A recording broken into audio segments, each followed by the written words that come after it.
को सिर्फ रिपोर्टिंग नहीं बल्कि स्ट्रेटेजिक डिसीजंस का आधार बनाता है।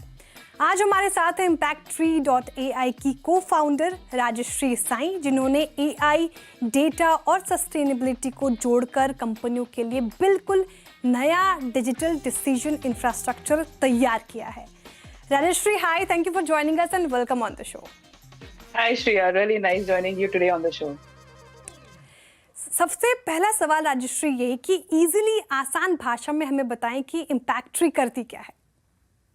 तो इम्पैक्ट्री हम लोग एंटरप्राइज इन्वेस्टमेंट इंटेलिजेंस के स्पेस में हैं एंड स्पेसिफिकली हमारे बहुत सारे डेटा प्लेटफॉर्म्स है ये इकोसिस्टम में, सिर्फ एक प्लेटफॉर्म नहीं है।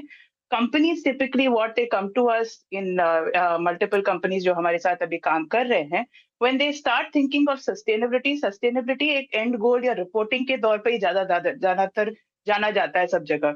But what we have realized is कि सस्टेनेबिलिटी जो है एक बहुत पावरफुल फ्रेमवर्क है जो कंपनीज को बेटर परफॉर्मेंस के तौर पे और ज्यादा पुश कर सकती है। Promoters can understand their non financial metrics better, understand कि what drives their businesses better by actually looking at sustainability data. And उसी के दौर पे हमने पूरा इकोसिस्टम बनाया है जो हम 7 इंडस्ट्रीज में काम करते हैं, फिजिकल इंडस्ट्रीज में जो का होता है हमारा, where it helps both promoters as well as shop floor workers track their data matrices and intelligence better and take better decisions. And ये हमने काफी सारा 2 साल का लगातार हमने काम करके R&D करके बनाया है, specially with experts from Europe as well as India etcetera. जो यहाँ पे समझ में आया कि कोई बोलता है आपको कि हम 2030 में कार्बन न्यूट्रल हो जाएंगे करके प्रमोटर बोलता है। But what does it mean on the ground? It means nothing कि सॉफ्टवेयर ऑपरेटर को समझ में नहीं आता कि कार्बन है क्या। उसको क्या समझ में आता है कि how can I operate my system so that धीरे धीरे I can improve my performance, improve the efficiency. अगर एक सिस्टम वो उसको दिखा सकता है, then he is meeting his matrices. And the system in the back end can convert the carbon, can give the reporting requirement that is required at the level of the CEO. तो वैसे करके we have designed our platform completely keeping in mind local context, localization, and what each job role entails on the chain, so that people experience economic return. So typically our clients who work with us, उनको 40% XP return मिलता है उनके investment में, because we focus on to see कि सबको जो दिखता है डेटा है, each person sees the cut जो उनको समझ में आता है, पर ऊपर डेटा कैस्केड हो उसके मैनेजमेंट को दिखता है जो उनके रिपोर्टिंग या डिसीजन मेकिंग लेयर्स में ज्यादातर फर्क पड़ता है। Right, interesting Rajshree. लेकिन हालांकि आपने थोड़ा बताया भी, लेकिन डिटेल में मैं समझना चाहूँगी, जब 2017 में आपने इम्पैक्ट्री की शुरुआत की थी तो सबसे बड़ी दिक्कत आपको मार्केट में क्या दिखी थी? तो 2017 में जब हमने स्टार्ट किया था, एक्चुअली हमने सोशल इम्पैक्ट में स्टार्ट किया था।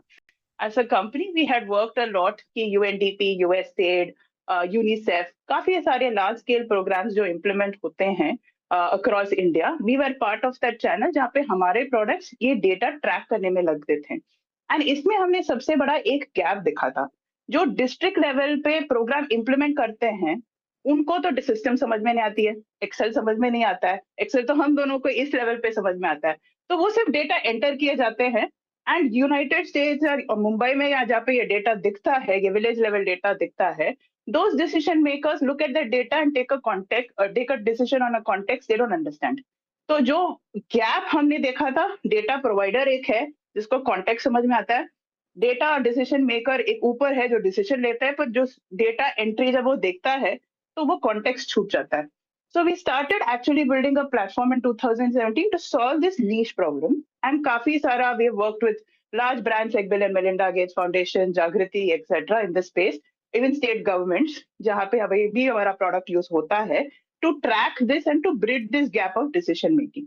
So जब हम ESG में घुसे, हमने वापस यही 2 चीजें देखी, जहाँ पे एंड में जो डेटा एंट्री कर रहा है उसको सब समझ में आ रहा है, कॉन्टेक्स्ट समझ में आ रहा है, मेट्रिक समझ में आ रहा है, पर जब वो डेटा ऊपर जाता है वो पूरा उसका इंटेलिजेंस लूज हो जाता है। तो ये ब्रिज करने के लिए हमने ये प्रोडक्ट किया है, विच इज अ रूबिकर इकोसिस्टम हम बोलते हैं, जहाँ पे जनरली कंपनीज एंगेज होता है फॉर 5 ईयर पीरियड। तो दे जनरली स्टार्ट विद एक रिपोर्टिंग सोल्यूशन से एंगेजमेंट उनका स्टार्ट होता है, पर as they see cost benefit performance improvement they move across और प्रोडक्ट्स जो हमारे हैं, जैसे वेंडर मैनेजमेंट हो गया सप्लाई चेन के लिए, या एसेट्स है for tracking your investment focuses. तो वैसे करके they move across various products, रूबिकर जीरो, रूबिकर Valence, etc., to improve their operational performance and intelligence across the system. The same thing, Abhi, the last 1 year, we have also been working with financial industries, especially investment banks ho gaye, या top tier banks ho gaye, who want to understand this from a credit point of view, understand performance and risk across their portfolio. तो उसके लिए हमारे दूसरे lines of product भी अभी launch हुए हैं, which focuses on giving better risk and operational performance matrices to organizations, leveraging a lot of AI, the LLM modules that we have in-house built, as well as leveraging a lot of the new other techs in geospatial frontiers. Business model थोड़ा और समझना चाहूंगी। तो आप पैसे कैसे बना रहे हैं, रेवेन्यू कैसे आ रहा है, क्या सब्सक्रिप्शन से आ रहा है, लाइसेंसिंग से आ रहा है, या फिर ये सबका मिक्स है, कंसल्टिंग भी प्रोवाइड कर रही हैं आप? नहीं, so we are very clear, we are a product first company. और हमारा फोकस हमेशा रहता है कि how can we build the value chain of products which can improve enterprise intelligence, and to that extent हमारा ग्रोथ बेस्ड मॉडल है pricing में। तो अगर ज्यादातर देखोगे तो organisation start with a small licensing fee which keeps it asset light and allows them to see user, we charge on a user basis और an enterprise level basis depending on the organisation and the industry they are in, so that it is an asset light model for them to try, and then as they go along, then we can build specific use cases if they really want. But at the end of our product, 80% of our product is fixed, it's out of the box, and hence organizations can take it and plug and play by just paying our licenses. But we are in a niche industry because enterprise investment intelligence, जैसे आप ही ने कहा था, is a very upcoming industry क्योंकि lot of global changes are happening very fast. Especially both at the technology front and at the policy level front that organizations are facing today. So it's a very niche industry जहाँ पे हम grow कर रहे हैं. And hence we see कि काफी organizations को थोड़ा initial support पड़ता है जहाँ पे उनको consulting की जरूरत होती है data process layer पे, कैसे data या तो बहुत ज़्यादा data रहता है या data ही नहीं रहता है. So the point is we help them, we have a green arc framework for consulting that जहाँ पे we help them to see कि how can we standardize this. पर हमारा मुद्दा like I said is very clear, we will come in, help you set up the system, आपके same time आपके खुद के लोगों को ड्राइव करना चाहिए। I don't want to be your consultant partner for the rest of your life, I am a product company. लेकिन क्या अभी 2017 में शुरुआत हुई, काफी साल हो गए हैं, रेवेन्यू कैसा है, थोड़ी नंबर्स की बात कर लेते हैं। एबिटा पॉजिटिव हैं आप? Yes, absolutely. I think that अगर हम sustainability company है, we have to be sustainable ourselves, and that is something we are completely focused as a group. We are EBITDA positive year on year.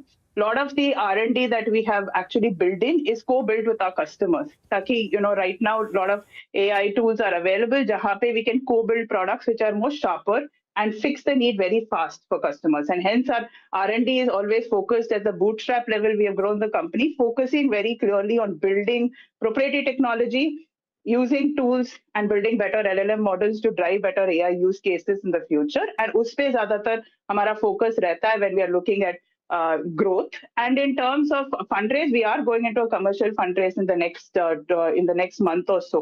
But our fundraise has been limited. We are always focused on being EBITDA positive and growing sustainability across the world. तो राजश्री, जो ये fund raise करने का आप विचार कर रही हैं, कहाँ पैसे डिप्लॉय करेंगी? आप 200 प्लस कंपनीज के साथ काम कर चुकी हैं, तो ये आने वाला फंड कहाँ डिप्लॉय करेंगे और नेक्स्ट ग्रोथ आप क्या देख रही हैं? So like I said, we've been very focused on building use case. Lot of our revenue over the last years have come from customers themselves, right? And उसी को recharge करके हमने R&D में किया, काफी सारा investments किया है। अभी like I said, 200 से 500 client हम कैसे 2 साल में जाने वाले, उसी पे हमारा ज्यादातर focus है। Because I believe कि अभी time आ गया है जब Indian enterprises को काफी सारा acceptance मिल रहा है, whether it is in South Asian markets, MENA region or even Europe through the mega deal जो आया है, we're getting a lot of inroads into these large usage companies that can actually accelerate our growth. And उसी पे ज़्यादातर हमारा focus जाने वाला है कि how do we actually scale it up from a customer outreach digital ecosystem to reach out to these companies. That's where one part of the money will go in scaling up these solutions. Secondly, जब हम बड़े-बड़े countries में जाते हैं, उसमें क्या होता है कि काफी थोड़ा बहुत हमें localization भी करना होता है अपने platform को. Like for example, according to how Saudi functions to how UAE functions to how India functions, यहाँ पे businesses थोड़े अलग रहते हैं. तो हमें हमारा platform को internally थोड़ा customization करना पड़ता है to be customer ready.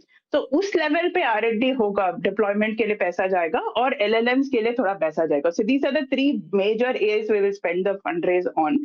And largely it's going to be focused on seeing what we have achieved with 200 customers, कैसे 500 customers ला सकते हैं next 2 साल में, उसी पे ज्यादा focus है global front में. In fact, हमारा एक office अभी सिंगापुर में भी है from the point of view of reaching out to a global network.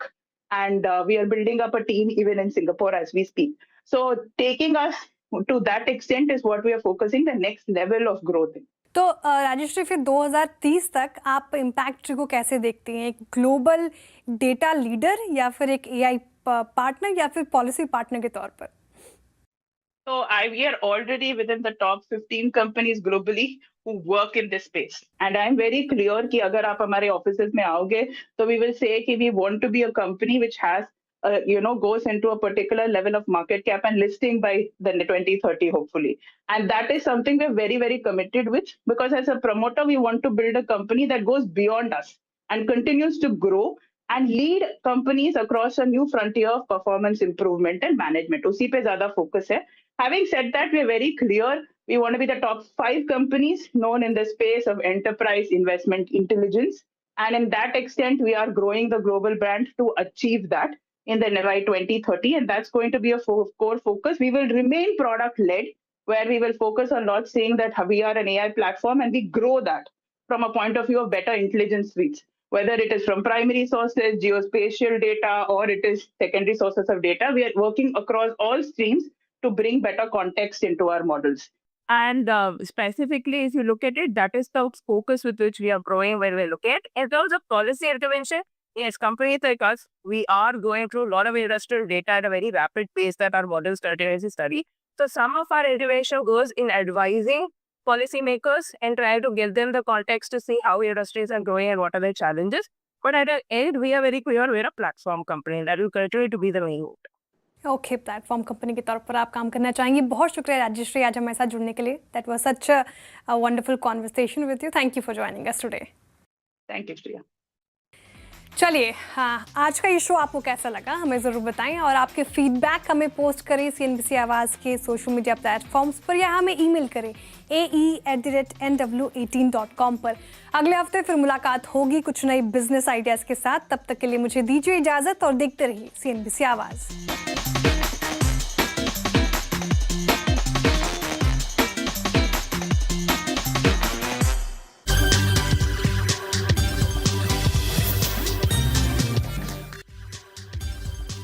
नमस्कार, CNBC आवाज पर आपका स्वागत है. मैं हूं मनोज श्रीवास्तव. एक बार फिर हम लेकर हाजिर है आपके लिए खास शो, जिसमें मिलेंगे आपके निवेश से जुड़े सवालों के जवाब. आपके निवेश और ट्रेडिंग से जुड़े सभी सवाल आप हमें भेज सकते हैं 7045220000 पर. व्हाट्सएप के जरिए भेज सकते हैं और आपका पसंदीदा शो फेसबुक एक्स पर लाइव भी है, तो आप वहां पर भी अपने सवाल छोड़ सकते हैं. शो के दौरान सोशल मीडिया पर आपके भेजे सवालों पर हमारे एक्सपर्ट लाइव जवाब देंगे.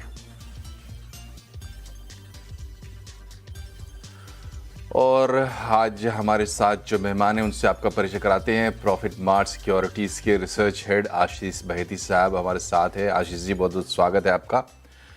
लेकिन बातचीत शुरू करें इससे पहले थोड़ा मार्केट का हाल समझ लेते हैं. ग्लोबल तनाव के बीच बाजार में आज तेजी की हैट्रिक देखने को मिली. सेंसेक्स निफ्टी अच्छी बढ़त के साथ बंद हुए हैं. आज के बाजार में आईटी, रियल्टी, ऑटो शेयरों में तूफानी तेजी दिखी. और क्या क्या हुआ मार्केट में, बता रहे कंचन नौटियाल. तो हफ्ते का तीसरा कारोबारी दिन और तीसरा ट्रेडिंग सेशन है जहां पे आज हमें बाजार में जो एक बढ़त है वो देखने को मिली है. इनफैक्ट बाजार ने आज एक हैट्रिक लगा दिया है. देखिए, सारे इंडाइसेस आपको दिखेंगे अच्छी खासी तेजी के साथ कामकाज करते हुए बंद हुए हैं. इनफैक्ट आप आज बात कर ले सेक्टोरल स्पेसिफिक इंडाइसेस की, तो वहां पे भी एक अच्छा खासा रुझान देखने को मिला है. स्पेसिफिकली अगर हम बात करें आईटी सेक्टर की, जहां पे हमें पिछले लंबे टाइम से कमजोरी देखने को मिल रही थी, आज अच्छी खासी तेजी करीबन 3% की हमें आईटी शेयर्स में देखने को मिली है. ऑटो ने अच्छा परफॉर्मेंस दिखाया है. PSU bank, financial banking, pharmaceutical, reality, oil and gas, majority of sectors में अच्छी खासी तेजी आज के सत्र में रही है. अब बात करी जाए कि स्टॉक स्पेसिफिक एक्शन किस तरीके का रहा है, तो सबसे पहले बात करते हैं निफ्टी के बढ़ने वाले शेयर. जियो फाइनेंशियल, इटर्नल, टेक महिंद्रा और इन्फोसिस ने अच्छी खासी तेजी और निफ्टी को आगे बढ़ाया है. और लूजिंग पॉकेट में बात कर लेते हैं तो कोल इंडिया, NTPC, हिंदुस्तान यूनिलीवर और सिप्ला में आज एक मंदी का जो सत्र है वो देखा गया है. इसके अलावा जैसे कि मैं मेंशन कर रही थी आईटी शेयर्स में देखिए क्या शानदार रुझान आज देखा गया है। कोफोर्ज में करीबन 6.25% की तेजी देखने को मिली है। पर्सिस्टेंट सिस्टम, टेक महिंद्रा और इन्फोसिस ने भी पूरे के पूरे आईटी पैक को अच्छा खासा एक सपोर्ट दिया है। इसके अलावा रियलिटी स्पेस में भी अच्छा खासा रुझान आज के सत्र में देखा गया है। रेमन में, ब्रिगेड एंटरप्राइजेज में, प्रेस्टीज एस्टेट में और साथ ही साथ गोदरेज प्रॉपर्टीज में भी अच्छी खासी तेजी जो है आज के सत्र में देखने को मिली है। इनफैक्ट अगर रुपया की बात करें तो वो भी अपने रिकॉर्ड लो में आज जाके क्लोज हुआ है। तो ऑल इन ऑल बाजार ने एक अच्छा खासा जो पूरा का पूरा सेशन है वो दिखाया है एंड होप सो आने वाले ट्रेडिंग सेशन भी कुछ इसी तरीके के हों। आज तक अच्छा रहा, लेकिन बड़े निवेशकों के सौदे कैसे रहे? एफआईआईज में बिकवाली हुई 2,714 करोड़ की और डीआईआईज ने खरीदारी की है 3,253 करोड़ की। तो यहाँ भी ट्रेंड जो है यूजुअल है। और अब मार्केट ट्रेंड्स आगे कहाँ देख सकते हैं? आशीष जी, कल के सेशन के लिए क्या देख रहे हैं आप? Good evening Manoj ji. मनोज जी, जिस हिसाब से क्रूड मूव किया है after closing of the market $109 पे आ चुका है, हमें लग रहा है कि कल एक पेनफुल सेशन वापस देखने मिलेगा। 3 दिन की जो बढ़त थी है वो कल शायद पूरा मार्केट गिव अप करते हुए देखने मिल सकता है और सेल ऑन राइज वापस यहाँ पे कारगर होते हुए देखने मिलेगी स्ट्रैटेजी वाइज। तो यहाँ पे नीचे में लग रहा है वापस 23,400 तक मार्केट स्लिप हो सकता है। तो जो स्टॉप लॉस मेंटेन करना है अगर कल शॉर्ट कर रहे हो तो आज का जो क्लोज है उसके आसपास में 23,750 के आसपास में स्टॉप लॉस रखे और नीचे में शायद 23,400 तक के टारगेट के लिए शॉर्ट्स को होल्ड किया जा सकता है। अगर मैं बैंक निफ्टी की बात करूँ, देखिए यहाँ पे भी जिस हिसाब से अब मोमेंटम वापस रिवर्स होने वाला है, नीचे में शायद वापस 54,700 तक के लेवल्स देखने मिल सकते हैं। जो स्टॉप लॉस मेंटेन करना चाहिए इसमें 55,300 के करीब का एक एसएल मेंटेन करें। जी, तो ये रहा कल को लेकर अनुमान। और आशीष जी, आपके कोई पिक्स? जी, देखिए ऑयल इंडिया में खरीदारी की सलाह रहेगी। थोड़ा सा एक पॉज लिया ऑयल इंडिया, बट हमें लग रहा है कल वापस एक स्ट्रॉन्ग मोमेंटम अपसाइड में देखने मिल सकता है ऑयल इंडिया में। जो स्टॉप लॉस यहाँ मेंटेन करना चाहिए वो 465 रुपए का एसएल मेंटेन करे। ऊपर के जो टारगेट रहेंगे वो 480 तक के भी इसमें देखे जा सकते हैं। चलिए, तो ये रहा कल के लिए नज़रिया और आशीष जी का पिक। तो कल का करिए इंतज़ार। लेकिन आज हमारे जो निवेशक हमारे साथ जुड़ गए हैं उनसे करते हैं बात। हमारे साथ सूरत से नरेश जी जुड़ गए हैं। नरेश जी, क्या सवाल है आपका? नमस्कार सर। नमस्कार सर, मेरे पास अशोक लेलैंड के 100 शेयर हैं जो 172 के प्राइस पे परचेस किए हुए हैं और दूसरा शक्ति पंप मैंने लेके रखे हैं, वो भी 100 शेयर है 513 के प्राइस पे। और मैं 1 साल तक रुक सकता हूं, तो 1 साल रुकने के बाद इसमें क्या टारगेट मैं एक्सपेक्ट कर सकता हूं सर? इसमें थोड़ा एडवाइस चाहिए। आशीष जी, 1 साल के लिए एडवाइस चाहिए अशोक लेलैंड और शक्ति पंप्स पर। जी देखिए, फिलहाल थोड़ा सा साल भर का व्यू देना मुश्किल रहेगा क्योंकि बिकॉज जिस हिसाब से वॉर ऑनगोइंग चल रही है और वोलेटिलिटी बनी हुई है, शॉर्ट टर्म में जरूर एक बार काफी ऊपर नीचे देखने मिल सकता है। बट अगर लॉन्ग टर्म की अगर मैं स्पेसिफिकली बात करूं तो अशोक लेलैंड में लग रहा है वापस काफी अच्छे वेल प्लेस्ड है और जिस हिसाब से जीएसटी का बेनिफिट इनको मिला है, चार्टिकली भी एक स्ट्रॉन्ग रिवर्सल पैटर्न अब इसमें बनता हुआ देखने मिल रहा है। तो शायद साल भर में इन्हें 220 से लेके 230 तक के टारगेट इजीली देखने मिल सकते हैं। पोजीशन में एक स्टॉप लॉस जरूर 165 रुपए का रखे। वहीं शक्ति पंप की बात करूं, देखिए इसमें भी काफी गवर्नमेंट पॉलिसीज के कारण क्लियर बेनिफिशियरीज ये रहेंगे। जो गवर्नमेंट की योजना है जल योजना, उसमें क्लियर बेनिफिशियरीज है और उसी के कारण एक स्ट्रॉन्ग मोमेंटम भी स्टॉक में देखने मिल रहा है। तो यहाँ पे भी मुझे लग रहा है शॉर्ट टर्म में इन्हें जो इनका 1 साल का व्यू है उसमें इन्हें आराम से 650 से लेके 670 तक का टारगेट अचीव होता हुआ देखने मिल सकता है। यहाँ पे भी 480 का एक स्टॉप लॉस जरूर मेंटेन करें। चलिए, तो स्टॉप लॉस मेंटेन करके बने रह सकते हैं। हालांकि जैसा कि आशीष जी ने कहा, फिलहाल इस वक्त थोड़ा सा दिक्कत है बहुत लॉन्ग टर्म का नज़रिया लेने के लिए, जिस तरीके का माहौल है। हमारे साथ धीरा है मुंबई से जुड़े। धीरा, पूछिए, सवाल क्या है आपका? हेलो जी, पूछिए अपना सवाल। हाँ, मेरा सवाल है स्विगी का मेरे पास 300 शेयर है, 376 का एवरेज किया हुआ है और एक है अपना डाटा कैप 242 69 का एवरेज किया हुआ है। और Okay. मेरा लॉन्ग वर हूँ, क्या करूँ? इसमें निकल जाऊँ, दूसरे में स्लिप हो जाऊँ मैं आपका चैनल देख के सिलेक्ट करता हूँ मैं। जी जी। आशीष जी, स्विगी है और डेल्टा कॉर्प है और 300 के रेट पे 300 शेयर्स हैं 376 के रेट पे और 69-70 रुपए के रेट पे डेल्टा कॉर्प लिया है। अब सोच रहे हैं क्या करें? देखिए, स्विगी में तो अभी ऑनगोइंग जो एलपीजी शॉर्टेज के कारण हमने देखा है क्लियर करेक्शन काफी देखने मिला, क्योंकि जो होटल्स बंद हो रहे हैं या जो उनमें कैप लग रहा है उसके कारण यहाँ पे प्रेशर बना हुआ देखने मिल रहा है और ओवरऑल स्टॉक वापस अपने 52 वीक लो के काफी पास में ही ट्रेड कर रहा है। बट एक थोड़ा सा भी अगर ये वॉर का जो माहौल है थोड़ा सा भी थमता है तो स्विगी में वापस एक अप स्विंग देखने मिल सकता है और स्टॉक इनके भाव के पास 360 के आसपास में वापस जाता हुआ देखने मिल सकता है। तो होल्ड करे पोजीशन को, जो स्टॉप लॉस इन्हें मेंटेन करना चाहिए वो 280 का एसएल मेंटेन करे। दूसरा जो स्टॉक इन्होंने बताया डेल्टा कॉर्प का, देखिए यहाँ पे वन वे फॉल है और जिस हिसाब से गवर्नमेंट ने कड़ाई की है इस पूरे स्पेस में, स्पेसिफिकली जो गेमिंग स्पेस है और वहाँ पे, तो यहाँ पे हमें लग रहा है कि इसमें और भी परेशानियां बढ़ते हुए देखने मिल सकती है, तो कोई पुल बैक में इसमें से एग्जिट करने की सलाह रहेगी। जी, तो एग्जिट करने की सलाह आपको मिल रही है डेल्टा कॉर्प में और उसकी क्या वजह है वो आशीष जी ने बताई। बहरहाल आप स्विगी होल्ड करके चल सकते हैं, ये थोड़े से डिसरप्शंस हैं, उसके बाद फिर वापसी देखने को मिलेगी। और अगले कॉलर हमारे साथ हैं जयंत वाधवा साहब हरियाणा से। जयंत जी, पूछिए क्या सवाल है आपके? सर मेरे पास से एसीसी के शेयर पड़े हैं 1805 शेयर, 1805 ही खरीद के 150 शेयर। ओके, तो सर क्या राय रहेगी, इसमें होल्ड बने रहना चाहिए या एवरेज और बनानी चाहिए? ये एसीसी के लिए आप मांग रहे हैं सलाह? जी sir. Ashish ji, ACC cement 1805 के भाव पर 150 शेयर लिए हैं, क्या करें इस वक्त?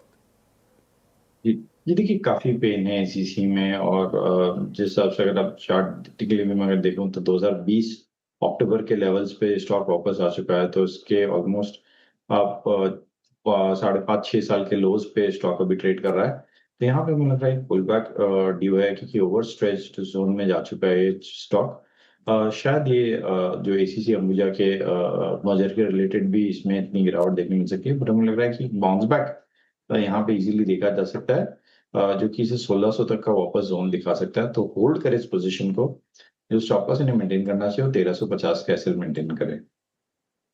जी, तो 1350 के स्टॉप लॉस के साथ आप इसको रख सकते हैं, होल्ड कर सकते हैं, पुल बैक की उम्मीद कर सकते हैं मौजूदा माहौल में। और पढ़ते हैं अगले कॉलर की तरफ। जिग्नेश पटेल साहब हैं गुजरात से। जिग्नेश जी, पूछिए क्या सवाल है आपका? सर नमस्कार, मेरे पास सर जैन टेक्नोलॉजी के 400 शेयर है 1580 रुपए के भाव पे। 6 महीने का व्यू, क्या टारगेट रख सकता हूँ सर? 6 महीने में क्या टारगेट रख सकते हैं? जेनटेक में 1580 के भाव पर लिया है। आशीष जी। जी देखिए, डिफेंस और डिफेंस एंसिलरीज स्टॉक्स में एक अच्छा मोमेंटम यहाँ से बनता हुआ देखने मिल सकता है। होल्ड करने की सलाह है स्टॉक को, जेन टेक्नोलॉजीज को। जो स्टॉप लॉस हमें मेंटेन करना चाहिए वो 1380 का सेल मेंटेन करे। ऊपर में जो लेवल्स रहेंगे वो 1600 तक के शॉर्ट टर्म में देखने मिल सकते हैं। जी, तो थोड़ा सा ख्याल रखिए स्टॉप लॉस का, लेकिन आप बने रह सकते हैं, आशीष जी का ये कहना है। और अगला सवाल जयपुर से प्रियांश रावत साहब हैं। प्रियांश, क्या सवाल है आपका? हाँ सर नमस्कार। मैंने नमस्कार। ओसवाल पंप के शेयर लिए हैं 848 रुपए के अंदर बाय किए 500 शेयर। क्या टारगेट लगता है सर इसका? जी, ओसवाल पंप्स 848 के भाव पर लिए हैं। आशीष जी। जी देखिए, काफी ऊपर की खरीद है इनकी और वन वे ये स्टॉक में गिरावट देखने मिली है। मुझे लग रहा है कि कोई पुलबैक आता है तो इसमें से एग्जिट करे, क्योंकि जिस हिसाब से शॉर्टिंग हुई है इसमें, जिस हिसाब से बिकवाली हुई है, मैंने लगा कि क्योंकि काफी रेजिस्टेंस है अपसाइड में भी, तो बहुत बड़ा ऊपर का स्विंग इसमें आता हुआ नहीं देखने मिल सकता। जी, और काफ़ी गंवा चुके हैं, अब कितना इंतज़ार करें ये बड़ा सवाल है। लेकिन जैसा आशीष जी कह रहे हैं, पुल बैक की फ़िलहाल कोई उम्मीद इसमें नज़र नहीं आती है। तो आप देखिए आपको क्या फ़ैसला करना है। बढ़ते आगे। जयदीप पटेल है हमारे साथ राजकोट से। जयदीप, पूछिए क्या सवाल है आपका? सर होल्ड करना है या फिर लॉस बुक करके निकल जाए? ये आरईसी के बारे में पूछ रहे हैं आप? हाँ REC के बारे में। जी, REC 10,500 के भाव पर है, 354 रुपये के भाव पे है, 10,500 शेयर्स है और ये पूछ रहे हैं अभी क्या करें। जी देखिए, होल्ड करने की सलाह है REC, क्योंकि दोनों REC PFC में एक अच्छा मोमेंटम बन रहा है और हमें लग रहा है कि शॉर्ट टर्म में इसमें वापस एक अच्छा अपसाइड में स्विंग देखने मिल सकता है, जो कि 370 से लेके 390 तक के भी लेवल्स दिखा सकता है। तो इस पोजीशन को होल्ड करें, जो स्टॉप लॉस हमें मेंटेन करना चाहिए वो 325 का एक एसएल मेंटेन करें। जी, तो आपको अगर इंतज़ार करना है तो आप कर सकते, थोड़ा सा स्टॉप लॉस का ध्यान रखिए तो कुछ आपको फ़ायदा बन सकता है, ऐसा आशीष जी का कहना है। अगली कॉलर है हमारे साथ संतोष चौधरी कोलकाता से। संतोष जी पूछिए क्या सवाल है। हाँ जी, मैंने 500 शेयर ITC होटल लिए थे 175 में, लेकिन वो अभी आज थोड़ा सा पुल बैक हुआ है, 145 आ गया था। तो इसमें क्या करूं और इस मार्केट में क्या करूं? मेरा पोर्टफोलियो ही 30% डाउन हो गया, कुछ समझ नहीं आ रहा है, तो आप थोड़ा कुछ बताएंगे? ठीक है, तो क्या जी जी नया लेऊं तो कुछ ऐड करूं तो? देखिए आशीष जी, ITC जैसे शेयर्स को लेके भी अब थोड़ा डाउट आ रहा है। ऐसे बाज़ार में कह रहे पोर्टफोलियो लहूलुहान है, क्या करें? थोड़ा सा ITC की बात करें और इसी बहाने जो ये सवाल कर रहे हैं उस पर भी थोड़ी सी सफाई इनको चाहिए। देखिए, ये अकेली राइड नहीं कर रही है, सबका पोर्टफोलियो इसी लेवल पे अभी काफी करेक्शन हो चुका है, तो ये मार्केट सेंटिमेंट ऐसा ही है ओवरऑल। अगर मैं ITC होटल की बात करूँ, देखिए एक अच्छा स्टॉक है, काफी स्टीप करेक्शन ऑलरेडी देखने मिला है, तो यहाँ पे सर्टनली होल्ड करने की सलाह रहेगी। स्टॉक को 145 के करीब का एक स्टॉप लॉस रखे। ऊपर में हमारे जो टारगेट है ITC होटल के, वो 195 तक के भी इसमें देखने मिल सकते हैं। जी, तो होल्ड करने से फ़ायदा हो सकता है संतोष जी, इसलिए आप चाहे तो इसको होल्ड कर सकते हैं। और जो टारगेट आपको दिए आज जी ने, वो तो आपने सुना ही होगा। एक और कॉलर हमारे साथ है मुंबई से, अनिल कदम साहब। कदम साहब पूछिए क्या सवाल है आपका। नमस्कार sir, I am from Pune, not Mumbai. Okay okay, ठीक है, पुणे से है अनिल कदम साहब, पूछिए। हाँ, पुणे से हूँ। तो मैंने बेल के शेयर परचेस किए थे, 100 क्वांटिटी है उसका, और उसका एवरेज प्राइस था 353। तो मैंने लॉन्ग टर्म के लिए लिया है, लेकिन अभी मतलब अप डाउन चल रहा है, तो मतलब मैं अभी 2 साल के लिए इसको होल्ड कर सकता हूँ, तो क्या मुझे इस पे बने रहना चाहिए या फिर सेल कर देना चाहिए? ऑलमोस्ट 25% गेन हुआ है इस पे। गेन में है, BEL का शेयर है, 100 शेयर है, 353 के रेट पे लिए थे, आज फायदे में है, लेकिन अब सोच रहे हैं चूंकि बाजार की स्थिति ऐसी है आशीष जी, तो थोड़ा सा उसके चलते भी लोग डाउट में है, क्या करें इसमें? जी देखिए, इनके माध्यम से मैं बाकी सब दर्शकों को भी एक बोलना चाहूंगा, जब आप प्रॉफिट में हैं तो सबसे बेस्ट तरीका यही है कि आप सिर्फ स्टॉप लॉस को अपने ट्रेल करते रहे और इस राइड को एंजॉय करें, क्योंकि डिफेंस एज अ पैक काफी अट्रैक्टिव लग रहा है और हमें लग रहा है जो ऑनगोइंग वॉर सिचुएशंस है, डिफेंस स्टॉक्स में कंटिन्यूसली बाइंग देखने मिलेगी। हर डिप में यहाँ पे बाइंग इमर्ज होते हुए देखने मिल रही है, और सिंस अच्छे प्रॉफिट में भी है, तो यहाँ पे सिर्फ इन्हें स्टॉप लॉस ट्रेल करते रहना है। ऊपर के टारगेट अभी शॉर्ट टर्म में बोलना मुश्किल है, बट फिर भी हमें लग रहा है कि 490 तक ये स्टॉक इजीली जाता हुआ देखने मिल सकता है। इन्हें जो ट्रेलिंग एसएल रखना चाहिए वो 415 का एक एसएल रख ले। देखिए 415 का आपको स्टॉप लॉस ध्यान में रखना है और उसके साथ आप बने रह सकते हैं इस स्टॉक में, आप ऑलरेडी प्रॉफिट में हैं। दिल्ली से ललित हैं हमारे साथ। ललित, क्या सवाल है आपका? जी सर, मेरा NVCC का शेयर है, 122 से परचेज किया था मैंने, 1000 क्वांटिटी। तो अभी होल्ड करना है या उसको सर सेल करना है? देखिए NVCC है 122 के रेट पे। आशीष जी, क्या सलाह रहेगी इनके लिए? जी देखिए, एक अच्छी सरकारी कंपनी है और यहाँ पे एक मोमेंटम स्ट्रॉन्ग बना हुआ है, तो यहाँ पे थोड़ा सा करेक्शन जरूर हुआ है, बट आज जिस हिसाब से एक रिवर्सल देखने मिला है इस हफ्ते में, वो काफी इम्प्रेसिव है। 6% का स्विंग अपसाइड में देखने मिला था, तो मुझे लग रहा है शायद थोड़ा सा मार्केट रिकवर होता है तो इसमें वापस एक अपसाइड स्विंग देखने मिल सकता है, जो कि इसे 97 से लेकर 99 तक की रैली दिखा सकता है। एक बार उस जोन पे आए तो वापस इसमें चार्ट चेक करवा लीजिए, क्योंकि 97 से लेकर 99 का जो जोन है वो एक स्ट्रॉन्ग रेजिस्टेंस एरिया है, और वहां पे शायद आके वापस ये स्टॉक थोड़ा सा अपनी रैली को फिजल आउट करता हुआ देखने मिल सकता है। तो वहां पे एक बार चार्ट चेक कराए, नीचे में एक स्टॉप लॉस जरूर 8350 का रखे। 8350 का स्टॉप लॉस रखें, 99 का वेट करें, वहाँ पे जाके फिर से इसको चेक करें, इसका एक बार हाल लें।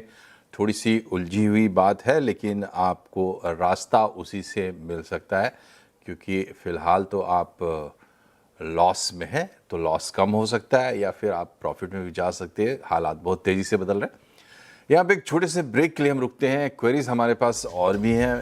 छोटे से ब्रेक के बाद हम और कॉलर्स की क्वेरीज लेंगे। बने रहिए हमारे साथ।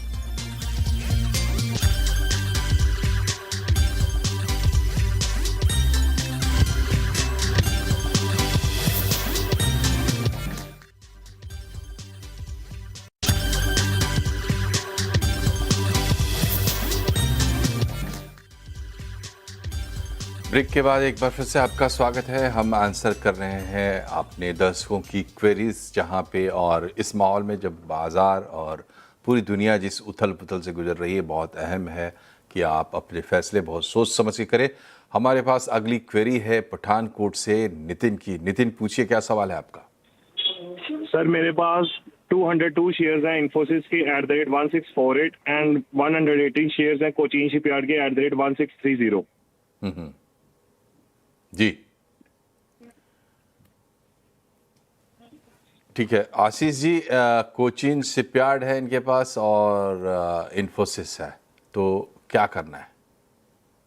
जी, ये देखिए, इन्फोसिस में तो हमारा व्यू थोड़ा सा नेगेटिव है, बट हमें लग रहा है कि शायद यहाँ लार्ज कैप आईटी में अभी भी प्रेशर रह सकता है, और कोई पुल बैक आता है तो उसमें से एग्जिट करने की सलाह है। आज भी एक अच्छा मोमेंटम अपसाइड में देखने मिला था। तो ऐसी कोई रैली में अगर स्टॉक 1400 के आसपास में आता है तो वहां पे उस जोन पे शायद एग्जिट कर सकते हैं, क्योंकि उसके ऊपर जाने में शायद इसमें काफी रेजिस्टेंस एरिया है। 1400 का जो जोन है वो इतनी जल्दी ब्रेक नहीं हो पाएगा। कोचिन शिपयार्ड की बात करूं तो यहाँ पे देखिए एक अच्छा खासा करेक्शन ऑलरेडी हो चुका है, और स्टॉक एक स्ट्रॉन्ग सपोर्ट एरिया के पास आ चुका है। लास्ट ईयर मई के जो जोन थे वहां पे स्टॉक वापस अवेलेबल है, और यहाँ से एक स्ट्रॉन्ग बाउंस हम एंटिसिपेट कर रहे हैं। तो कोचिन शिपयार्ड में बने रहने की सलाह रहेगी। 1330 का एक स्टॉप लॉस रखना है। ऊपर में जो टारगेट रहेंगे कोचिन शिपयार्ड के 1600 तक के भी आते हुए देखने मिल सकते हैं। चलिए, तो कोचिन शिपयार्ड में आप बने रह सकते हैं। और अगला सवाल एसएमएस के जरिए आया हमारे पास। MK खान साहब हैं लखनऊ से, और इनके पास है दीपक नाइट्राइट के 75 शेयर, जो इन्होंने लिए थे 1985 के रेट पर। अब यहाँ क्या करना है? दीपक नाइट्राइट सीधे तौर पर जुड़ा हुआ है मौजूदा परिस्थितियों से भी। बताइए आशीष जी। जी देखिए, दीपक नाइट्राइट में काफी सेलिंग प्रेशर देखने मिल रहा है। कोई भी पुल बैक में हम देख रहे हैं कि इसमें सेलिंग बनते हुए देखने मिल रही है। तो यहाँ पे थोड़ा सा कॉशियस रहने की जरूरत है। स्टॉप लॉस नीचे 1380 के करीब रखे। ऊपर में शायद एक रिवर्सल 1450 तक का भी इसमें देखा जा सकता है। जी, बढ़ते आगे। जितिन कुमार गाजियाबाद से हैं, हमारे साथ फोन लाइन पर जुड़े हुए हैं। जितिन जी, पूछिए, क्या सवाल है आपका? नमस्कार, मेरा पास ITC के 1600 क्वांटिटी हैं शेयर्स की 363 के रेट पे, और मैं लॉन्ग टर्म इन्वेस्टर हूँ, मतलब 2-3 साल के लिए होल्ड कर सकता हूँ। तो इस पे क्या राय रहेगी? जी आशीष जी, देखिए, ITC होटल्स के बाद अब ITC पे भी सवाल आ गया है। 363 के भाव पे लिया था, आज क्या करें, ये है सवाल मन में। लॉन्ग टर्म के लिए लिया था। जी देखिए, होल्ड करने की सलाह है। एक अच्छी डिविडेंड पेइंग कंपनी और एक स्ट्रॉन्ग फंडामेंटल वाली कंपनी है, और जिस हिसाब से वापस एक प्राइस करेक्शन हुआ है, स्टॉक अपने फरवरी के जो लोज है उसको टेस्ट कर रहा है। बट हमें लग रहा है कि लास्ट टाइम भी जैसे यहाँ से एक बाउंस बैक देखने मिला था, वैसे ही हम एक बाउंस बैक एंटिसिपेट कर रहे हैं। यहाँ पर जो स्टॉप लॉस इन्हें मेंटेन करना चाहिए वो 295 का SL मेंटेन करे, और ऊपर में हमें लग रहा है शॉर्ट टर्म में इसमें वापस एक रिवर्सल 320 से लेके 333 तक देखने मिल सकता है। जी, तो स्ट्रॉन्ग फंडामेंटल्स वाला स्टॉक है, इस पर भरोसा किया जा सकता है, आप इंतज़ार कर सकते हैं। अगला सवाल हमारे पास है मुंबई से सुहेल का, लेकिन ये सवाल SMS के ज़रिए आया है। गेल इंडिया है 238, ₹155.61 के भाव पे खरीदा गया है। आशीष जी बताएं, गेल इंडिया में क्या करना चाहिए? ये देखिए, अभी जो ऑनगोइंग वॉर क्राइसिस है उसमें जिस हिसाब से एलपीजी पे डिस्ट्रप्शन हुआ है और गैस प्राइसेस बढ़े हैं, क्लियरली एक नेगेटिव है स्टॉक के लिए। तो हमें लग रहा है कि शॉर्ट टर्म में यहाँ पे वोलेटिलिटी काफी देखने मिल सकती है। आज एक रिवर्सल जरूर था, बट शायद इस हिसाब से अभी वापस क्रूड प्राइसेस भागे हैं, कल वापस इसमें गिरावट देखने मिल सकती है। तो यहाँ पे थोड़ी सी वोलेटिलिटी बढ़ते हुए देखने मिलेगी। नीचे में 143 का स्टॉप लॉस जरूर रखे। ऊपर के टारगेट्स इसमें अभी देना या कुछ भी कमेंट करना मुश्किल है। जी, तो गेल में उठा पटक के लिए रहिए तैयार, लेकिन 143 का स्टॉप लॉस रखिए अपने ध्यान में। बाकी टारगेट्स देना तो बहुत मुश्किल है इस दौर में। और अगला सवाल भी हमारे पास है, वो एसएमएस से आया है जूनागढ़ गुजरात से। प्रियांश का सवाल है और इनका सवाल ये है कि ATGL के शेयर्स लिए थे 610 के भाव पर, 100 शेयर्स है, तो इसमें क्या किया जाए? ये देखिए, अडानी टोटल गैस काफी एक वोलेटाइल स्टॉक है। पिछले हफ्ते हमने देखा था 11 मार्च को एक बहुत स्ट्रॉन्ग मोमेंटम अपसाइड बना था और उसके बाद वापस वैसे ही एक स्टीप करेक्शन भी देखने मिला है अभी स्टॉक में। लेकिन एक 495 का स्टॉप लॉस लगाकर यहाँ पे होल्ड कर सकते हैं पोजीशन। अगर 495 के नीचे जाता है तो इसमें से एग्जिट करने की सलाह है। जी, तो 495 वो मार्क है जिसको ध्यान में रखना है। वहाँ से नीचे जाए तो आपको वहाँ स्टॉप लॉस आपका ट्रिगर होना चाहिए। और स्टॉक तो ये फ़िलहाल जैसा कि गेल था, ये भी जुड़ा हुआ है। बहरहाल आगे बढ़ते हैं। एक सवाल एसएमएस से आया है JSW स्टील पर। ये नेताजी का सवाल है और 683 के भाव पर लिया है JSW स्टील। तो अभी क्या करना चाहिए? और प्रॉफिट बनने का इंतज़ार करना चाहिए या प्रॉफिट बुक करना चाहिए, बने रहना चाहिए, क्या करना चाहिए? ये देखिए, JSW स्टील में होल्ड कर सकते हैं पोजीशन को। एक पिछले 3 दिनों में एक अच्छा अपसाइड स्विंग देखने मिला है। शॉर्ट टर्म में शायद ये 1220 तक की भी रैली दिखा सकता है। तो होल्ड करें पोजीशन को, 1160 का एक स्टॉप लॉस जरूर मेंटेन करें। जी, तो इंतज़ार कर सकते हैं और पैसा बन सकता है इसमें। समय समाप्त हो रहा है। आशीष जी, कोई डिस्क्लोजर, कोई डिस्क्लेमर?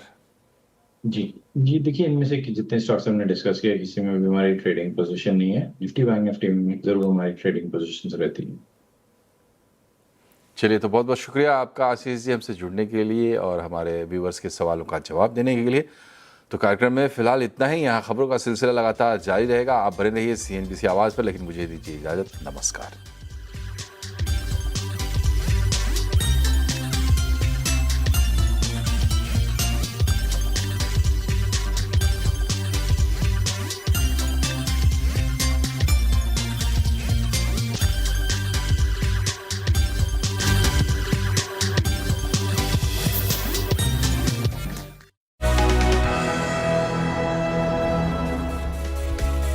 नमस्कार, मैं हूं दीपाली नंदा। हम एक बार फिर से हाजिर है लेकर आपकी कमाई बढ़ाने वाला हमारा पर्सनल फाइनेंस का स्पेशल शो योर मनी, जिसमें हम आपको ना सिर्फ बचत करना बताते हैं बल्कि अपनी बचत पर आप मोटा मुनाफा कैसे कमा सकते हैं ये गुर भी सिखाते हैं। तो अगर आप भी योर मनी में अपना सवाल पूछना चाहते हैं तो आप हमें ईमेल कर सकते हैं। हमारा ईमेल ID है yourmoney@nw18.com और साथ ही आप हमें 7045220000 पर अपना क्वेश्चन व्हाट्सएप कर सकते हैं। इसके अलावा आपको बताना चाहेंगे कि योर मनी इस वक्त फेसबुक और X पर भी लाइव है। आप हमें इन प्लेटफॉर्म्स के जरिए भी अपनी क्वेश्चंस भेजें और हमारी पूरी कोशिश यही रहेगी ज़्यादा से ज़्यादा दर्शकों के सवालों का जवाब हम अपने एक्सपर्ट से लेंगे। और आज योर मनी में हमारे साथ मौजूद हैं मनी फ्रंट के फाउंडर एंड CEO मोहित गांग। मोहित जी, बहुत बहुत स्वागत है आपका योर मनी में। Thank you so much Deepali, बहुत बहुत शुक्रिया शो में बुलाने। Thank you sir. तो मोहित जी से हम अपने कॉलर्स के पोर्टफोलियो पर बातचीत तो जरूर करेंगे, लेकिन उससे पहले हम एक ऐसे सेक्टर में बातचीत की शुरुआत करने जा रहे हैं, या फिर ये कहे कि ऐसे सेक्टर में निवेश को लेकर बातचीत करेंगे जो एक समय में इन्वेस्टर का पसंदीदा सेक्टर हुआ करता था, लेकिन मौजूदा वक्त में सामना कर रहा है वोलेटिलिटी का। जी हाँ, आपने सही गेस किया। हम बात करेंगे आईटी सेक्टर की और इसमें मौजूदा वक्त के उतार चढ़ाव को देखते हुए किस तरह से इन्वेस्टमेंट की स्ट्रैटेजी बनानी चाहिए। आईटी सेक्टर में फिलहाल हम देख रहे हैं कभी तेज रैली आती है तो कभी शार्प करेक्शन भी देखने को मिलता है, चाहे ग्लोबल डिमांड में सुस्ती हो या फिर एआई का इम्पैक्ट हो या फिर बढ़ती मैक्रो अनसर्टेनिटी। वजह कुछ भी रही हो, लेकिन सबके जो फैक्टर्स हैं इनके बीच में निवेशकों के मन में यही सबसे बड़ा सवाल है कि इन्वेस्टमेंट स्ट्रैटेजी क्या होनी चाहिए, क्या इस सेक्टर में बने रहना चाहिए या फिर अपने पोर्टफोलियो स्ट्रैटेजी में बदलाव करना ही बेहतर रहेगा। तो मोहित जी हमारे साथ मौजूद हैं। तो सबसे पहले तो सर आपसे यही जानना चाहेंगे, आईटी सेक्टर की अगर हम बात करें और फिलहाल जिस तरह का सिनेरियो इस सेक्टर में देखने को मिल रहा है, उतार चढ़ाव का सामना कर रहा है, इन्वेस्टर्स के लिए आप क्या कहेंगे? क्या एक बाइंग अपॉर्चुनिटी के तौर पर देखें इसे या फिर आपको लगता है कि अभी भी इसमें रिस्क ज्यादा है? जी, तो दीपाली जी देखिए, आपने सेक्टर कुछ ऐसा चुना है जिसमें मैं चाहकर भी शायद कुछ बहुत अच्छा या पॉजिटिव ना कह पाऊँ। हालाँकि बाज़ार का माहौल ऐसा है कि फ़िलहाल किसी भी चीज़ पर पॉजिटिव व्यू देना थोड़ा-सा मुश्किल हो सकता है। बट विशेषकर जहाँ आईटी की बात आती है, तो देखिए पिछले 1 से डेढ़ साल के अंदर में बहुत कुछ हुआ है पूरे विश्व में। और सबसे बड़ा जो विश्व को खतरा आया है, या सबसे बड़ा जो विश्व के लिए एक नया क्या बोलते हैं, एक नया जीने का तरीका आया है, वो है एआई। अब आर्टिफिशियल इंटेलिजेंस ने पूरा विश्व का जो जॉब का स्वरूप है या जो टेक्नोलॉजी का स्वरूप है, उसको पूरी तरह से बदल कर रख दिया। पिछले कुछ सालों से हम देख रहे थे कि एआई आ रहा है, इस तरह की बातचीत चल रही थी, बट अभी तक उसने हमारे रोज़मर्रा के जीवन को इस तरह से छुआ नहीं। पिछले 1 साल में एंथ्रोपिक, मेटा, जेमिनी, इन सब ने एआई के जो स्वरूप को पूरी तरह से बदल दिया। तो यहाँ पर एक तरह से जो भारतीय आईटी कंपनीज़ हैं, उन पर एक बहुत बड़ा खतरा सा छा गया, क्योंकि जो भारतीय आईटी कंपनीज़ थी दीपाली जी, वो मोस्टली बॉडी शॉप्स हैं। कहने का तात्पर्य ये है कि वो सर्विस ओरिएंटेड कंपनीज़ हैं, कि सर्विसेज प्रोवाइड करती है, और जहाँ पर जो क्लाइंटेल है वो मोस्टली यूरोप का या यूएस का की इंडस्ट्रीज हैं, उनके टॉप कॉर्पोरेट्स हैं, जो कि भारतीय कंपनीज की क्लाइंट्स हैं। खतरा ये है कि अब एआई के आ जाने से, जनरेटिव एआई और एजेंटिक एआई, इन दोनों के आ जाने से जो काफी सारी चीजें थी भारतीय आईटी कंपनीज इन कंपनीज के लिए कर रही थी, उनको ऑटोमेट कर दिया जाएगा, और उन पर काफी हद तक हमने देखा है कि दबाव आना ऑलरेडी शुरू हो चुका है। सारे जॉब कट्स भी हमने सुने हैं और देखने को मिल रहे हैं रोज ऑन अ डेली बेसिस। तो यहाँ पर जो आईटी कंपनीज थी, उनके रेवेन्यू सोर्सेज पे बहुत बड़ी मार लग सकती है, ऑलरेडी लग रही है, और बाजार ने उसके चलते बहुत ज्यादा इन सेक्टर्स में करेक्शन ऑलरेडी लाकर खड़ा कर दिया है। अगर आप देखें पीक लेवल से जो आईटी इंडेक्स था, निफ्टी आईटी इंडेक्स, वो करीब करीब 30% नीचे है अपने पीक लेवल से। कुछ 18 से 20% का अंडर परफॉर्मेंस है ऑन द ब्रॉडर इंडाइसेस। मेरी राय में ये एक अनिश्चित सा काल है, वहां पर बहुत कुछ बदलेगा, बहुत सारे चेंजेस आएंगे।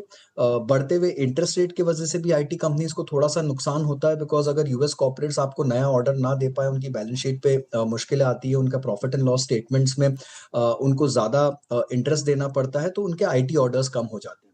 इस कारण से भी वहां पर आईटी क्षेत्र को थोड़ी सी मार लग रही है। तो मुझे लगता है कि इन सबको देखते हुए फिलहाल के लिए निवेशकों को आईटी सेक्टर से थोड़ी दूरी बनाकर ही रखनी चाहिए। लेकिन सर, आज की रिपोर्ट की बात करें, जो सीएलएसए ने अपनी रिपोर्ट दी है, ब्रोकरेज की तरफ से बुलिश नजरिया रखा गया है, तेजी आज देखने को मिली है आईटी सेक्टर में 4% के हिसाब से। तो क्या वजह आप मानते हैं, आपको लगता है कि यहाँ से थोड़ा सा नजरिया चेंज होगा? देखिए, अगर आप एक बहुत लॉन्ग टर्म इन्वेस्टर्स हैं और आप वैल्यू बाय करना चाहते हैं, आप एक कॉन्ट्रेरियन कॉल लेकर वैल्यू बाइंग करना चाहते हैं, तो yes, for the brave hearted I think this can be a good call, provided कि आप क्लियर है कि यहाँ पर आपको 3 से 5 साल का नजरिया रखना पड़ेगा। ये जो कंपनीज हैं, जो बहुत बड़ी कंपनीज हैं आईटी क्षेत्र की, वो बहुत अच्छी कैश रिच कंपनीज है, बहुत अच्छा आरओईज है इन कंपनीज का, और बहुत he establish long term businesses हैं। इनके वैल्यूएशंस भी काफी हद तक करेक्ट हो चुके हैं। तो सीएलएसए का जो रिपोर्ट है वो मैंने भी देखा है, और उसके हिसाब से इनमें करेक्शन जो है वो बहुत ज्यादा आ चुका है, और शायद एआई का इतना इम्पैक्ट नहीं होगा जितना कि मार्केट इसको सोच रहा है। बट देखिए, उसका आंकलन लगाना कि कितना एग्जैक्ट इम्पैक्ट होगा, कहाँ जाके करेक्शन रुकेगा, ये बहुत कहना मुश्किल होता है। तो मेरी राय में फिलहाल मार्केट में जिस तरह का करेक्शन हुआ है, वहाँ पर निवेशकों को दूसरी बहुत ज़्यादा अच्छी अपॉर्च्युनिटीज़ मिल जाएँगी। चाहे वो बैंक्स में हो, चाहे वो इंफ्रा के क्षेत्र में हो, चाहे वो कंज़म्पशन से रिलेटेड कंपनीज़ हो या वो ये डिफेंस सवाल से मैं आपसे रिलेटेड पूछना स्टॉक्स हो। चाह रही तो थी, जिस बहुत तरह से हमने डिस्कस करा कि एआई अभी अगर आईटी सेक्टर के हिसाब से देखें तो सबसे बड़ी चुनौती यही दिख रहा है और एक बड़ा फैक्टर है जिसका असर हम आईटी सेक्टर पर देखने को हमें मिल रहा है। जिस तरह से अब अगला सवाल मैं यही पूछना चाह रही थी कि अगर टेक्नोलॉजी फंड से ज्यादा क्या अब ये मौका है कि आप दूसरे सेक्टर में पैसा लगाकर अपने पोर्टफोलियो को डाइवर्सिफाई करें? जी, तो जैसा मैं बोल भी रहा था कि दूसरे सेक्टर्स काफ़ी अच्छे लग रहे हैं after this correction visa-Vs technology, जहाँ पर मुझे लगता है रिस्क रिवॉर्ड थोड़ा-सा निवेशकों के लिए खराब हो सकता है। और वहाँ पर जाने से आपको पता नहीं है कि किस तरह का सिनेरियो आपको हिट कर सकता है। तो दूसरे जो सेक्टर्स हैं जैसे कि बैंकिंग एंड फाइनेंशियल सर्विसेज हो गया, चाहे वो इंफ्रा हो गया, कुछ कंजम्पशन रिलेटेड स्टॉक्स हो गए, कुछ डिफेंस रिलेटेड स्टॉक्स हो गए, यहाँ पर अच्छा करेक्शन देखने को मिला है और यहाँ पर ज़्यादा मौका है। पर उससे भी ज़्यादा दीपाली जी, मैं ये कहना चाहूँगा कि अगर एक आम रिटेल निवेशक है, जो कि इस तरह से इसको ट्रैक नहीं कर सकता, तो उसके लिए एक म्यूचुअल फंड के सहारे किसी अच्छे फ्लेक्सी कैप या मल्टी कैप फंड के ज़रिए डाइवर्सिफाइड एलोकेशन ले लेना चाहिए।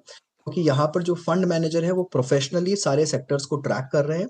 जहाँ पर उन्हें ठीक ग्रोथ दिख रही है, जहाँ पर उन्हें अच्छे फ्यूचर प्रोस्पेक्ट्स दिख रहे हैं, वो वैसे भी उन सेक्टर्स को इंक्लूड कर रहे हैं अपने पोर्टफोलियो में। तो मुझे लगता है कि रिटेल निवेशकों को सेक्टर्स की रोज़ की उधेड़-बुन में नहीं लगना चाहिए और जितना हो सके एक डाइवर्सिफाइड फंड का ही चुनाव अपने पोर्टफोलियो में करना चाहिए।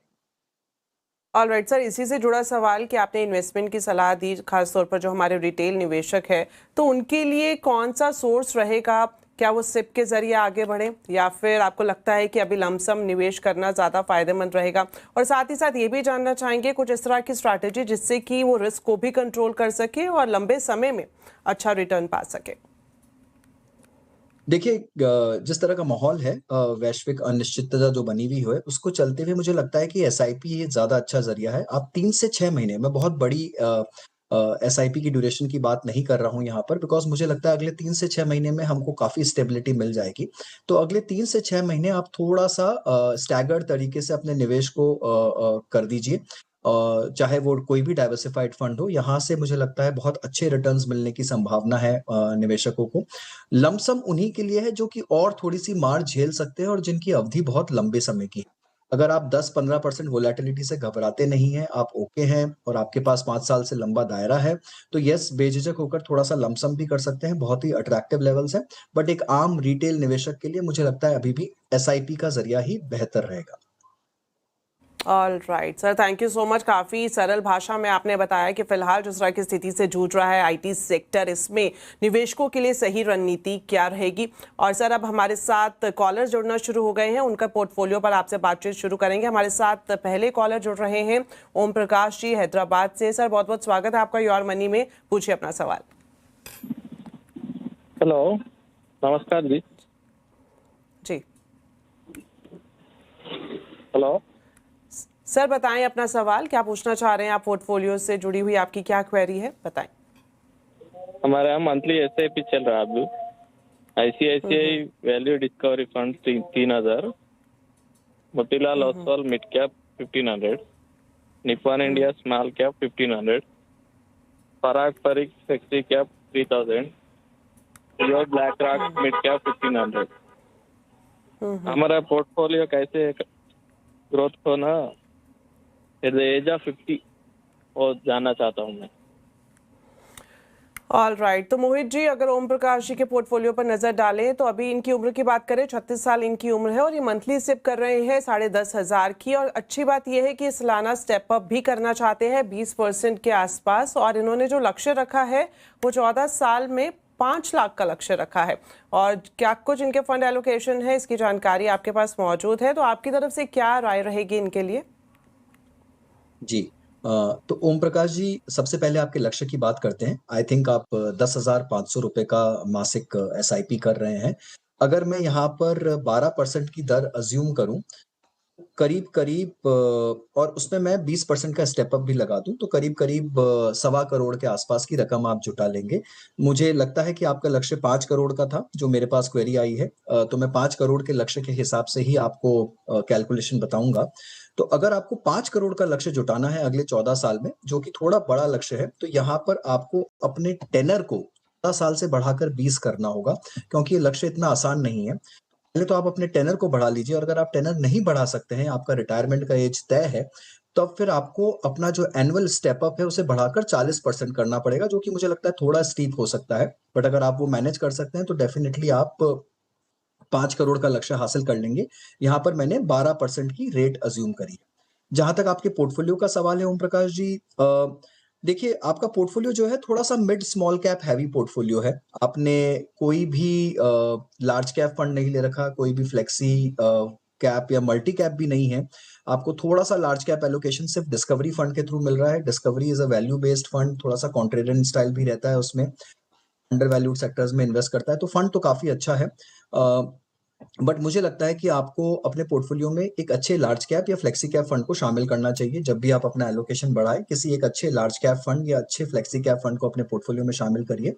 साथ ही में थोड़ा सा मेरी राय ये रहेगी कि Motilal Oswal mid cap fund को आप मॉनिटर करिए। उसका हाल ही का परफॉर्मेंस बहुत ही ज्यादा खराब रहा है compare to the overall category and sector, तो यहाँ पर थोड़ा सा उसको वॉच लिस्ट पे डालिए। अगर आपको लग रहा है कि परफॉर्मेंस पिकअप नहीं करता है, तो फिर मुझे लगता है कि यहाँ पर आपको अपने सिप में बदलाव भी करना पड़ सकता है। उसकी जगह आपको कोई नया फंड, नया मिड कैप कैटेगरी का फंड शामिल करना होगा, बट फिलहाल उसे आप वॉच लिस्ट पे रखिए।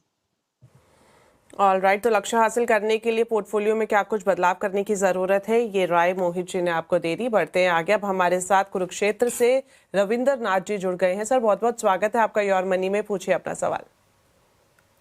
मैम नमस्कार, मैं ये चाह रहा था कि मेरे को एक तो ये सिप बताई जाए कि कितने अमाउंट की सिप मंथली स्टार्ट करूं जिससे 30 साल में मैं 100 करोड़ रुपए इकट्ठे कर पाऊं, या लमसम कितना अमाउंट मैं इन्वेस्ट करूं इन वन गो कि 30 साल में वो 100 करोड़ हो जाए।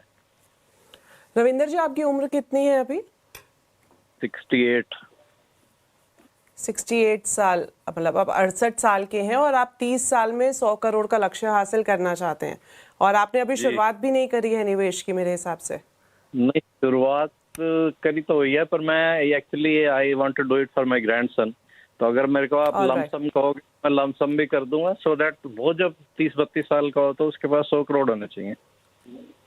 ऑलराइट, तो अपने पोते के लिए ये चाहते हैं एक बढ़िया पोर्टफोलियो बनाएं, और इनका जो लक्ष्य है मोहित जी 30 साल में 100 करोड़ का है, और साथ ही साथ ये जानना चाह रहे हैं कि जो लक्ष्य इन्होंने रखा है लंबी अवधि का 100 करोड़ कमाने का, तो इसके लिए इन्हें कितनी मंथली सिप करनी चाहिए? क्या एक मुश्त निवेश करना बेहतर रहेगा, या फिर ये एक अपना सेट कर ले कि हर मंथली या फिर क्वार्टरली या ईयरली इसमें इन्वेस्टमेंट करें? जी, तो रविंद्रनाथ जी, सबसे पहले तो बहुत बहुत क्या बोलते हैं, बधाइयाँ, आप इस तरह के लक्ष्य की बात भी कर रहे हैं, और मुझे काफी अच्छा लगा ये सुन के कि आप अपनी फ्यूचर जनरेशन्स के लिए प्लानिंग कर रहे हैं, जो कि बहुत ज्यादा आवश्यकता है इस देश में।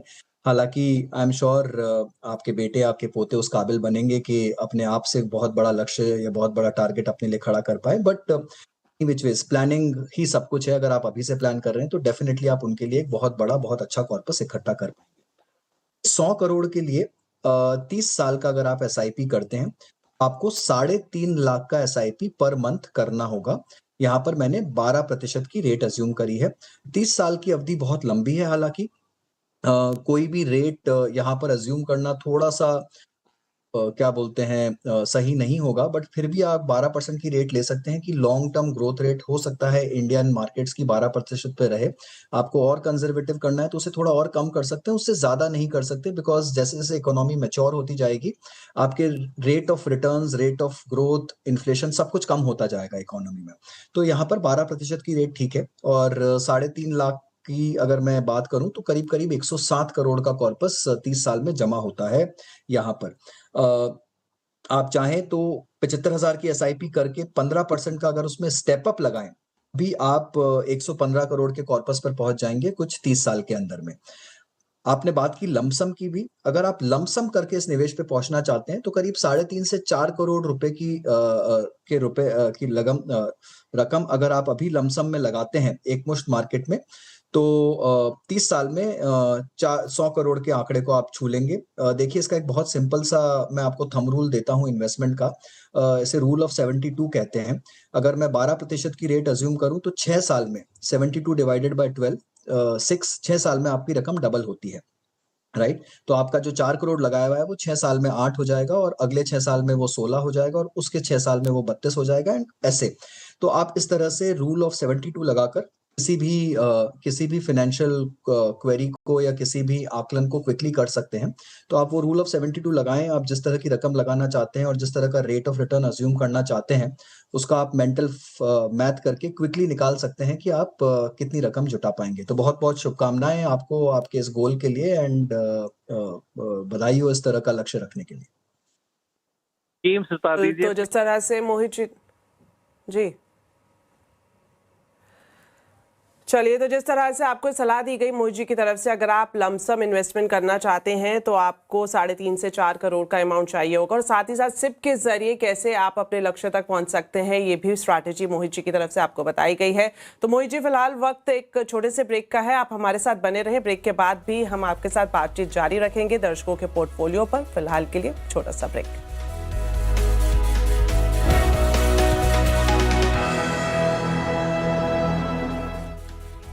तुझे कॉलेज का टाइम याद है?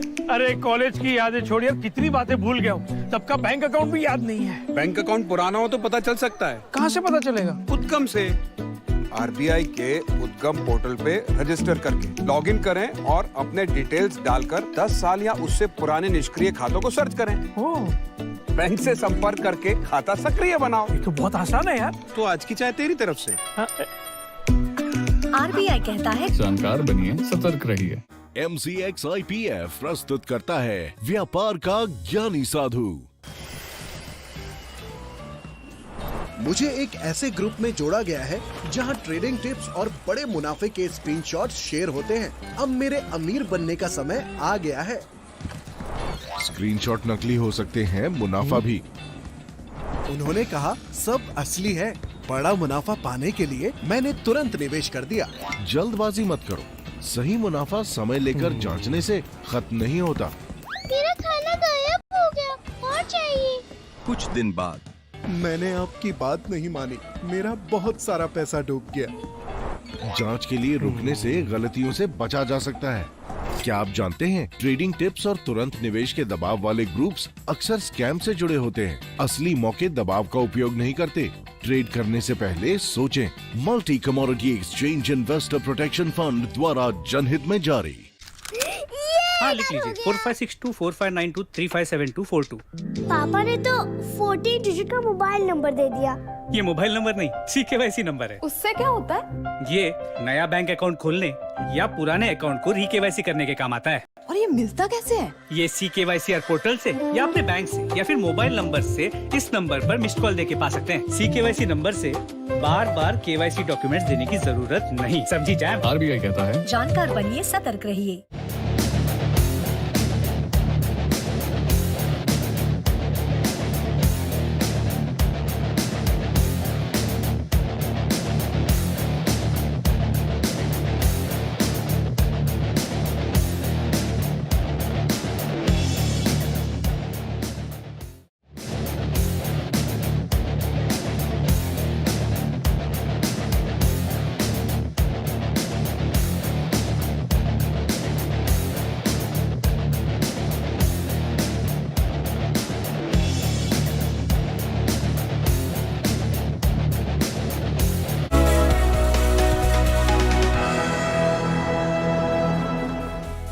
ब्रेक के बाद आपका स्वागत है योर मनी में, और आज हमारे साथ मौजूद हैं मोहित गांग जी। लगातार दर्शकों के पोर्टफोलियो पर वो हमसे बातचीत कर रहे हैं। अब आगे बढ़ते हैं मोहित जी। अब हमारे साथ और भी कॉलर जुड़ना शुरू हो गए हैं। अब हमारे साथ जुड़ रहे हैं पुणे से जयपाल जी। जयपाल जी, बहुत बहुत स्वागत आपका योर मनी में। पूछिए अपना सवाल। Thank you ma'am, good evening.